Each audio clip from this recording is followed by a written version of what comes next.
और बेन को ये भी पता लगाना पड़ेगा कि धरती में लेवल 5 टेक्नोलॉजी की एलियन वेपन आखिर कहां से आ रहे हैं। और जब बेन इन सभी मिस्ट्री को फिगर आउट कर लेगा तब उसे ग्रैंडपा मैक्स का पता भी मिल जाएगा और ये स्पीच देकर अपने लैब्रेड भाई भगवान को प्यारे हो जाते हैं। उसके बाद बेन केविन से अपनी टीम में शामिल होने के लिए पूछता है और केविन मान भी जाता है। और फिर ग्वेन अपनी पावर का इस्तेमाल करके उस वेपन के सोर्स का पता लगाती है और वो तीनों एक माइंड शाफ्ट में पहुंचते हैं। वहां जाते ही केविन एक गार्ड को पेल देता है और उन्हें पता चलता है कि वो तो एक डीएनए एलियन होता है जो कि एक स्पेशल मास्क की मदद से इंसान की तरह दिख रहा था। उसके बाद अपनी हीरो गैंग माइंड शाफ्ट के अंदर जाती है जहां वो देखती है कि वहां पे एक बहुत ही बड़ी स्पेसशिप होती है जहां पे दुनिया भर के डीएनए एलियंस होते हैं। और बेन उस स्पेसशिप में घुसने के लिए वही डिस्प्ले मास्क पहनता है जिससे वो डीएनए एलियन जैसा दिखने लग जाता है। और ग्वेन अपनी पावर का यूज करके ये पता लगाती है कि ग्रैंडपा मैक्स यहाँ पे नहीं है। उसके बाद वो वेपन रूम को ढूंढ लेते हैं और उसको डिस्ट्रॉय भी कर देते हैं, लेकिन वहाँ पे डीएनए एलियन उन्हें स्पॉट कर लेते हैं। उसके बाद अपना बेन ह्यूमंगस सोर में ट्रांसफॉर्म होता है और डीएनए एलियन की गुद्दी नाप देता है। और उसके बाद वहाँ पे हाइब्रिड कमांडर आ जाता है जो कि केविन को पेलता है, ग्वेन को धोता है और ह्यूमंगस सोर को गिरा गिरा के मारता है। बड़ा डेंजर मानुस लगता है ये तो, जो कि बेन को बोलता है कि तूने मेरा प्लान खराब कर दिया, अब मुझे नया हाइड आउट ढूंढना पड़ेगा और इस एरिया के 5 मील तक सब कुछ मुझे डिस्ट्रॉय करना पड़ेगा। उसके बाद हाइब्रिड कमांडर बेन को अपनी शिप से फेंक देता है, लेकिन समहाउ बेन उस शिप को डिस्ट्रॉय कर देता है और शहर को बचा लेता है। और इसी एपिसोड के एंड में हमें हाइब्रिड सुप्रीम को दिखाया जाता है। पर उस नादान को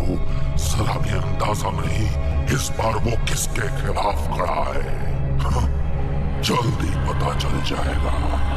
नेक्स्ट एपिसोड की शुरुआत होती है अपनी हीरो गैंग से जो कि एक लॉन्ग ड्राइव पे जा रहे होते हैं। तभी केविन को अपने प्लम्बर बैच से कुछ अजीब सी साउंड आती है। सबको लगता है कि ये शायद ग्रैंडपा मैक्स का कोई सिग्नल हो सकता है, तो वो उस सिग्नल को फॉलो करने लग जाते हैं। सिग्नल को फॉलो करके वो एक जगह पहुंचते हैं जहाँ पे उन्हें एक प्लम्बर बैच मिलता है। बेन को लगता है कि शायद ये बेन ग्रैंडपा मैक्स का हो सकता है। उसके बाद अपने लोंडो का सामना एक एलन नाम के लड़के से होता है जो कि हीट ब्लास्ट बना हुआ था। बेन उससे लड़ने के लिए जेट रे में ट्रांसफॉर्म होता है और उसके बाद बेन को पता चलता है कि एलन हाफ ह्यूमन और हाफ एलियन है। एलन बताता है कि उसके फादर भी प्लम्बर थे और उन्होंने एलन को उसका बैच दिया था, लेकिन पुलिस वालों ने उससे उसका बैच छीन लिया था। और उसके बाद बेन को रियलाइज होता है कि जो प्लम्बर बैच उसे थोड़ी देर पहले मिला था वो ग्रैंडपा मैक्स का नहीं शायद एलन का था। और बेन उसको उसका प्लम्बर बैच दे देता है और वहाँ पे केविन और ग्वेन भी आ जाते हैं। और उसके बाद बेन केविन और ग्वेन को बताता है कि वो जब जेट रे बन के उड़ रहा था तब उसने जमीन में कुछ अजीब से सर्कल्स देखे थे और जब अपने लोंडे उन सर्कल्स के पास जाते हैं तब वहाँ पे उन्हें कुछ अजीब से लोग दिखाई देते हैं। उसके बाद वहाँ पे एक बड़ा सा अजीब सा टावर खड़ा हो जाता है और उसके बाद वहाँ पे बिन मौसम बर्फ भी गिरने लग जाती है। जब अपने लोंडे उस टावर के पास जाते हैं तब वहाँ पे उन्हें डीएनए एलियंस मिलते हैं। अपने लोंडे जब उन एलियंस को हराते हैं तब उन्हें पता चलता है कि डीएनए एलियंस को कोल्ड वेदर की जरूरत रहती है और वो गर्मी को बिल्कुल भी बर्दाश्त नहीं कर सकते और इसीलिए उन्होंने यहाँ पे इतना तामझाम करके रखा था। उसके बाद अपना बेन एलन को उसकी टीम ज्वाइन करने को बोलता है, लेकिन एलन मना कर देता है और एलन बोलता है कि वो यहीं रह के इस जगह की रक्षा करेगा और फ्यूचर